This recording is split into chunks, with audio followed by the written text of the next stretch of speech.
The clocks have changed, which means it is time to do some Christmas prep. Now, I must do Christmas prep. I have hosted Christmas for the past 12 years. I also have 2 neurodivergent children with December birthdays. Between menopause, autism, and ADHD, it is essential that I get some of the smaller things out of the way. I also look at Christmas prep as a little act of rebellion against overconsumption. And I'm not going to lie, after 12 years of hosting and birthday parties and birthdays and birthday cakes and piles of presents and having to decide where everything goes, I have kind of fallen out of love with Christmas, which is so sad because it used to be my favorite time of year. So I am slowly trying to enjoy the season again. And in order to do that, I need to prepare a little bit. This week, I'm going to be making some dried oranges. I make dried oranges every year. There's lots of ways to do it. I'll show you how I do mine. Now, despite having a lot of Christmas decor, I am slowly going through and donating a lot of my decor. I really enjoy making things, and I really enjoy bringing in a natural element. So I'm going to go on a pinecone hunt and see what I can find. It is also Christmas cookie dough season. We're not really a cake family, but we love cookies. So I'm going to be making some cookie dough for the freezer.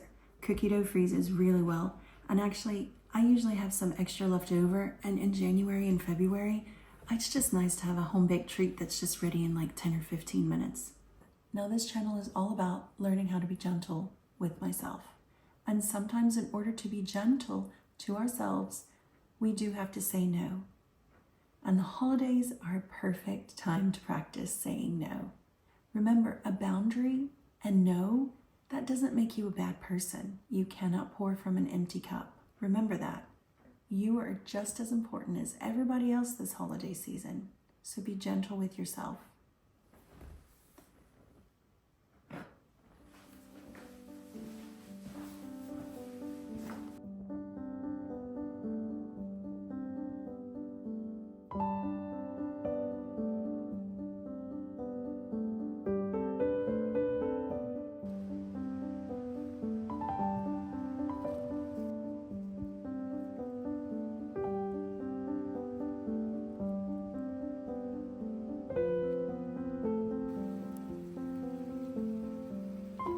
I cannot tell you how wonderful the whole forest smells right now. It really smells like Christmas. The soft needle spruce, it's almost kind of citrusy. I get why it pairs so greatly with citrus.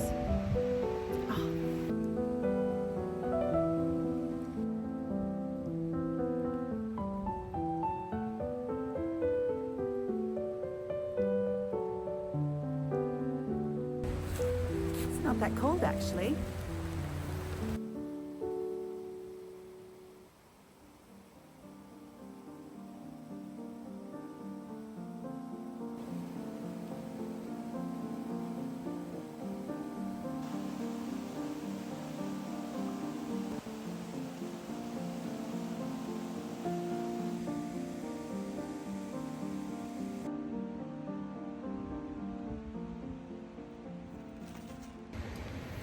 What a difference a day makes, huh? So I've got a few little jobs to do today before we can get into Christmas prep. First of all, I need to go to the store. I have about 4 oranges, but it's really not energy efficient to run the dehydrator unless I can fill it up. So got to go get more oranges, but I also just need to do a food shop and get some petrol, which is pretty important when you live rurally.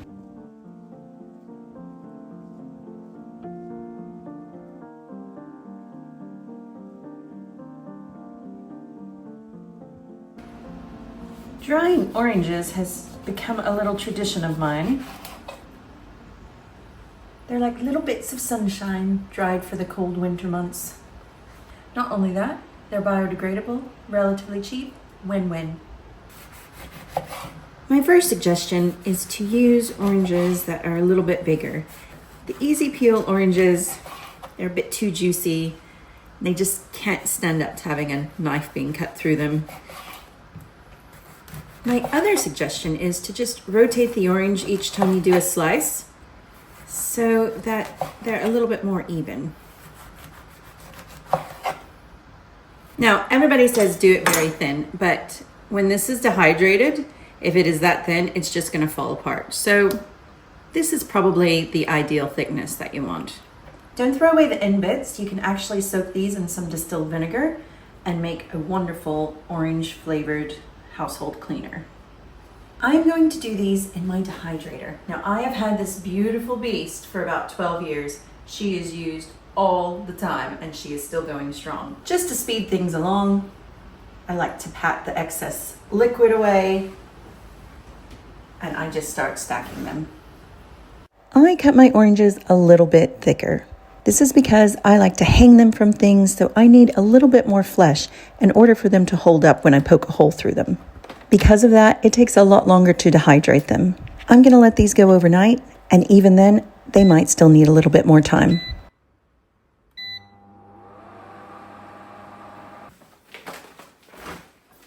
So before I can even think about what I'm going to do with the pine cones, I have to wash them and bake them first. If you're collecting pine cones for any kind of decor, just soak them in some vinegar and hot water for at least half an hour. I'm probably going to leave mine for a few hours because you saw the video. It was very wet and I want to kill any bugs that might be on it. Then we are going to bake them. Yes, the pine cones, low and slow, and that will help open them up and will also kill anything that might still be living in there.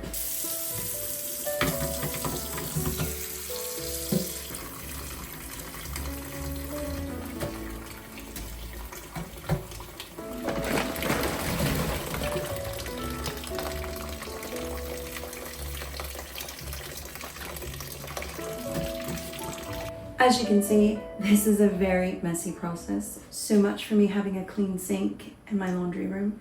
However, this is why we do Christmas prep, because doing this in the middle of the holidays, oh God, that's a lot.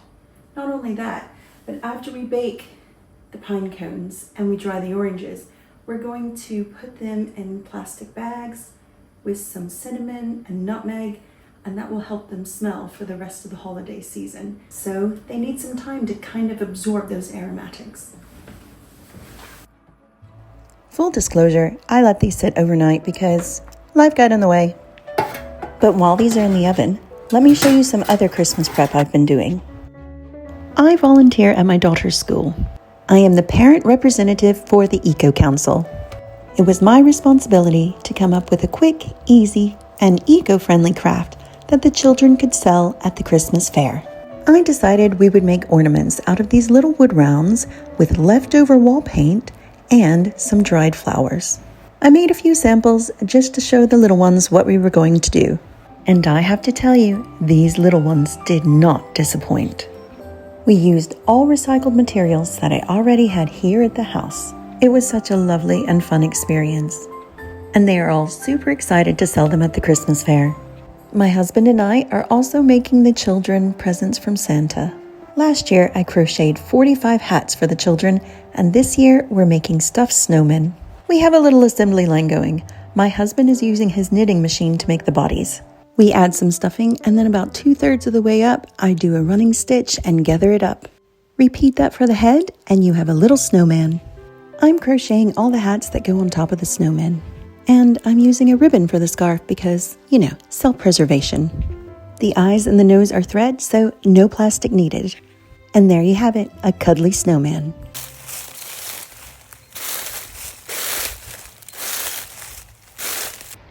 I came down this morning to take care of the pine cones and the oranges, and I just saw pink outside of the window, so I ran outside in my slippers.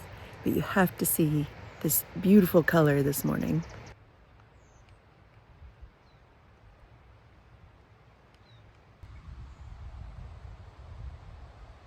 Oh my goodness, it is so cold outside this morning, but it was beautiful. Before I get the kids up, I'm going to throw the pine cones into a plastic bag with some cinnamon and some cloves. Now I'm going to, excuse you. Now I'm going to cheat for the oranges. I'm actually going to use some essential oils because I don't want the cinnamon dust to get all over the oranges.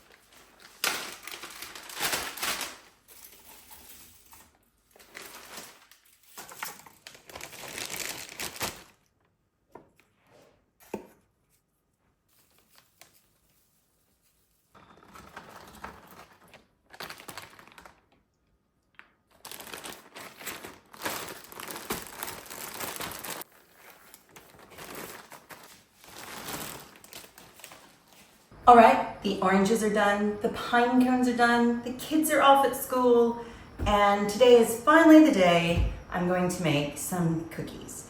Now, whenever I say the word cookies, whenever I do, I always get comments that here in the UK, they're called biscuits. But I'm very sorry to tell you, cookies and biscuits are inherently different. They have different ratios. Biscuits are drier, cookies are chewier and wetter. Also, I'm following a cookie recipe, not a biscuit recipe. That said, my favorite chocolate chip cookie dough recipe is Martha Stewart. I follow a lot of her recipes actually because I find I can add a little bit to them and make it my own, and they still come out nice. Because I have been known to veer off of recipes, well, just every time really. Why do I use cups and teaspoons instead of just weighing everything out? Well, to be honest, if I had to weigh everything out, I would never bake. I will pop the recipe in the comments section, but it is the Martha Stewart chocolate chip cookie recipe. Start by sifting 2 1/4 cups of flour together with half a teaspoon of bicarbonate soda or baking soda. Set that aside and cream 1 cup of butter with 1 cup of packed brown sugar and half a cup of white sugar. Mix all that on medium till everything's combined. Add 1 teaspoon of salt, 2 teaspoons of vanilla extract, and 2 eggs. Slowly add in the flour and the bicarbonate soda. While that's going, I'm going to chop some walnuts, and here's where I'm kind of veering off the recipe. I like my cookies with nuts, and so does everyone in the family. When it comes to the walnuts and chocolate chips, it's a very much measure with your heart kind of thing in this kitchen. But I usually use 2 to 3 of the little Tesco bags. Because these cookies are stuffed so full of the goodies, I like to go ahead and scoop them out first and freeze them that way. These will go in the freezer for half an hour, and then after that, I'll put them in a plastic freezer bag. You know, it's easy to forget that preparation is a form of self-care. And not just for yourself, but it also makes you less stressed for those around you, which enables everybody to have a better time. I realize you might have some questions as to why I told you boundaries are so important, and then just did a video on all the stuff I'm doing to prepare for Christmas. Well, the truth is the stuff I'm doing is the stuff I like to do. I enjoy the making. I enjoy the creativity. It calms me and it makes me happy. I used to think of Christmas as a production, all perfection and performance. And honestly, every year after the holidays, I was so burnt out. I think I'm finding the joy is actually in the preparation. The day is wonderful, but it's this season of resting and making things and being creative and sharing things you've made with people you love that really makes it important. You don't have to do it all. If you can't make it somewhere because you're too overstimulated or you are juggling too many things and you don't know which one to give up, go to the one that will bring you the most joy. It's okay to say no every once in a while. And I know that's hard because I still struggle with saying no because I do want to appear perfect to everyone, but that's not reality, is it? The reality is we're all just doing the best we can.